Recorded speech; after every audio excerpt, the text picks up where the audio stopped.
Hello అండి. ఇద్దరు వ్యక్తులు ఒక ప్లేస్కి వెళ్ళారు. ఒక పర్సన్ చూడగానే అక్కడ ఏమీ కనిపించలేదు. ఆ ప్లేస్కి ఏమంత ఇంట్రెస్ట్గా అనిపించలేదు. కానీ రెండో పర్సన్కి అక్కడ భవిష్యత్తు కనిపించింది.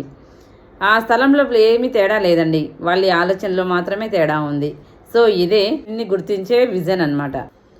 ఆపర్చునిటీ అంటే కేవలం కనిపించే విషయం మాత్రమే కాదండి, దాని పొటెన్షియల్ని గుర్తించే అంశం. రియల్ ఎస్టేట్లోనే కాదు, రియల్ లైఫ్లో కూడా అంతే. ఎవరికైనా అవకాశం వచ్చినప్పుడు వెంటనే కొందరు ఏం చేస్తారు, ఆలోచించకుండానే కుదరదు, అయ్యో కష్టం, ఇది చేయలేను, ఇలా వెనకంజ వేస్తారు. కానీ కొందరు ఆలోచించే విధానం ఇది, మనం ఎలాగైనా ఈ సిచ్యువేషన్ని యూజ్ చేసుకోవాలి, మనకు వచ్చిన అవకాశాన్ని సద్వినియోగం చేసుకోవాలి, ఎంత కష్టమైనా సరే చేయాలి అని ముందుకు వెళ్తారు. అవకాశం అందరికీ వస్తుందండి, దాన్ని గుర్తించే విజన్ మాత్రం కొందరికే ఉంటుంది. సో ఇలాంటి రియల్ ఎస్టేట్కి సంబంధించిన మరింత సమాచారం కోసం మా ఛానల్ని సబ్స్క్రైబ్ చేసుకోండి, లైక్ చేసి షేర్ చేయండి. Thank you.